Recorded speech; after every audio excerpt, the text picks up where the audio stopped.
قبل ما تساني سنة 2025 وندخلوا على السنة الجديدة، أجي نقول لك شنو غادي يوقع قبل راس السنة بيوم ولا يومين. السوشيال ميديا والعالم كامل غادي تشغل ترند اللي كيوقع كل عام. المتنبئين بحال ليلى عبد اللطيف غادي يطلعوا في مقابلات في التلفازة، وكل واحد فيهم داير في يديه ورقة مكتوب فيها شنو غادي يوقع في العام الجاي. هاد الناس كيتوقعوا كل شيء: السياسة، الاقتصاد، الأحداث، شخصيات عالمية، مصير دولة كاملة، وحتى الظواهر الطبيعية.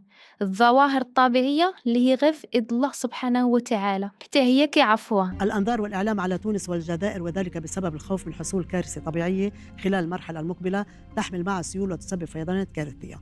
وإلا ما تيقتيش أكيد غتكون عاقل على شنو وقع نهار الجمعة 8 نوفمبر 2023 مع 11:10.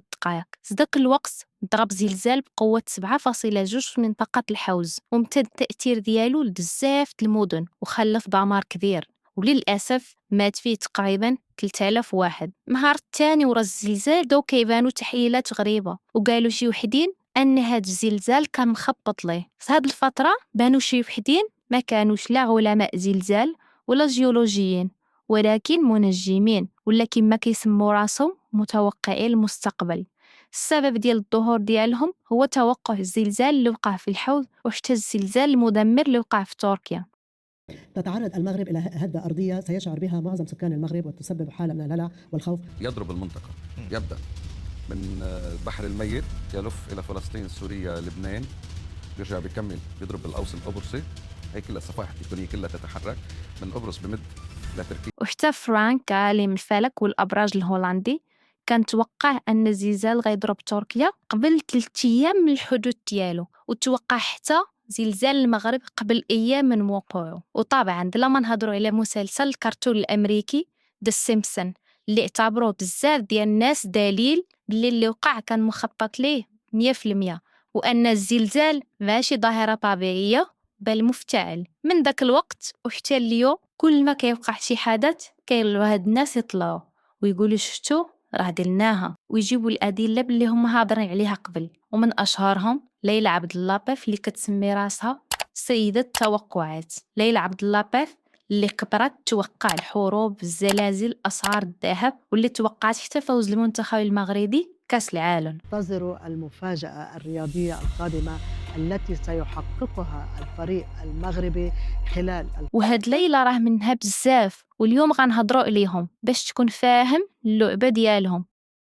ويمكن من صدمك إلا قلتلك أنهم فعلا كيعرفوا المستقبل، ولكن السؤال هو كيفاش. هاد ليلى عبد اللطيف وغيرها تشهروا بزاف مؤخرا، مع العلم أن هاد الشي اللي كيديروا راه قديم وماشي جديد. أغلب هاد الناس ما عندهم حتى علاقة بالتنبؤ ولا بالتخطيط، هما غير دوما مستفيدين ماديا. باش تفهم مزيان خلينا نرجعوا لزلزال تركيا اللي شهرهم.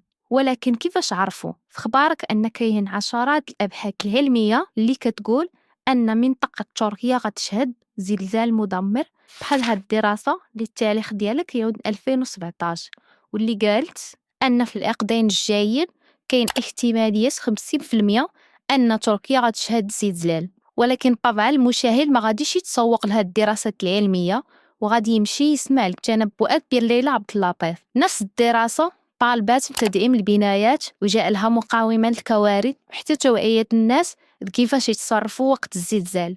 هاد الكلام معناه أن العلم كان متوقع الزلزال، ولكن العلم ما كيقدرش يحدد التوقيت بالضبط، كيعطي غير وقت تقريبي. بحال هاد الدراسات العلمية ما كينتشروش وما كيتسوقوش ليهم الناس، ولكن اللي كيوصلوا لهاد الدراسات هما الناس اللي على بالك هما أكثر ناس مهتمين بهاد الأمور، وبهاد الدراسات العلمية كيجبدوها وكيحولوها لتوقعات.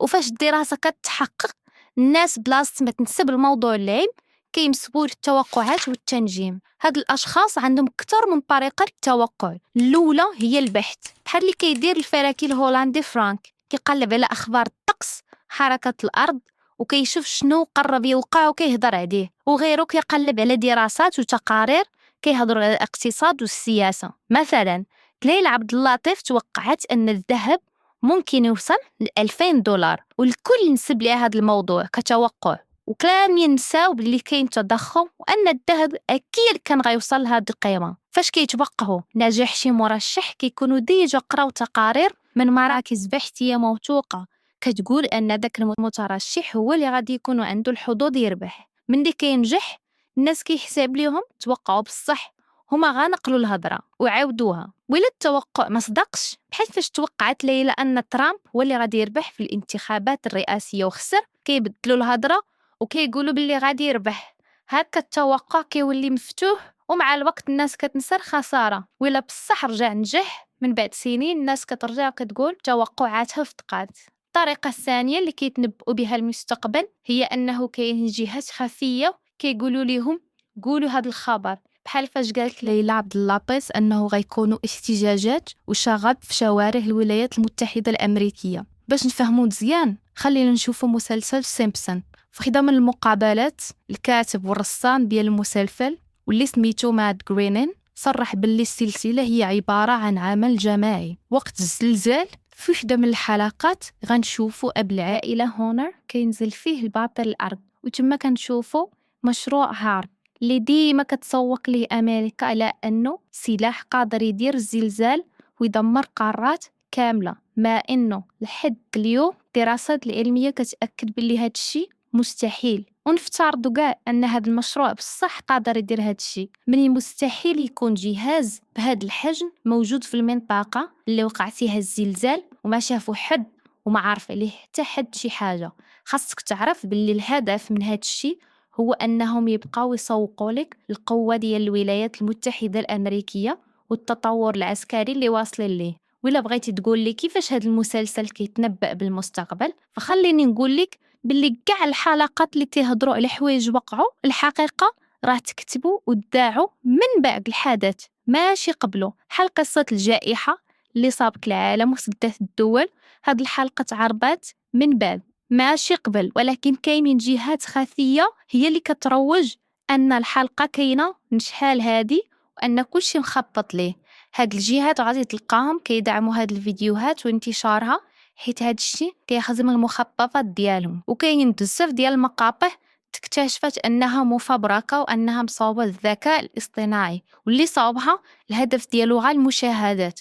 بحال المقطع اللي كيبين ان عربة الملكة إليزابيث قلبات وغليها تاريخ الوفاة، ان الفيديو مفبرك. يعني انت فبرك وتشهر وحنا نروجوا لقوتنا وصناعتنا للمستقبل. دابا هاد الجزء فهمناه، الأهم هو تفهم الهضرة اللي بغيت نقول لك دابا. مرات كيعرضوا لك حوايج بصح من بعد مدة كيوقعوا. يعني ملي ليلى عبد اللطيف كتقول لك أنها كتوقع يكونوا أعمال شغب في أمريكا، هنا كيكون شي واحد طلب منها تقول هاد الهضرة، حيت ملي بصح وقعوا أعمال الشغب واقتحام الكونغرس خرجوا تقارير كتقول باللي كلشي كان مخطط ليه من الحزب الديمقراطي الأمريكي من مدة طويلة باش يوجهوا ضربة إعلانية لحزب ترامب اللي هو الحزب الجمهوري، وانهم هما اللي كانوا مورا كاع داكشي اللي وقع. هكا كتاكد باللي المسلسل من اللي كيعرض عليك حوايج بحال هادو كيكون عارفهم من قبل. باختصار هاد الناس ديال التوقعات هما غير ابواق كيخدموا مصالحهم الشخصيه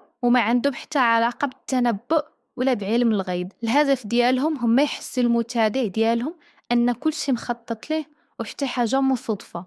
اكبر بالي هي الفضيحه ديال ليلى والشيتات اللي كيعطوها أكبر السياسيين والوزراء من أنحاء العالم. ليلى باسم ليلى عبد اللطيف، ما إلك شيك حق. بتاريخ ما إلك 8/11/2012. ما إلك حق، ما إلك حق تجيبه. إلي حق، صار لا، ساعة ما عم إلك بسألك حق. تقولي لا. ما إلك حق. إلي حق. ما إلك حق، وإذا بتخلي تشيك أنا لا تفضل. والغريب أن هاد المتوقعين ديما توقعاتهم غادي في اتجاه الدمار، أنه كاينين كوارث غادي يوقعوا في البلاد العربية، حيت الهدف ديالهم هو تبقى دائما خايف من المستقبل وما تطور ما تتقدم. ما تخليهمش يتحكموا في طريقة تفكيرك، خدم عقلك وقلب على الحقيقة وما تطيطش كل شيء كتسمعه. المستقبل ديالنا كيتبنى بالوعي والخدمة ماشي الخوف والتوقعات.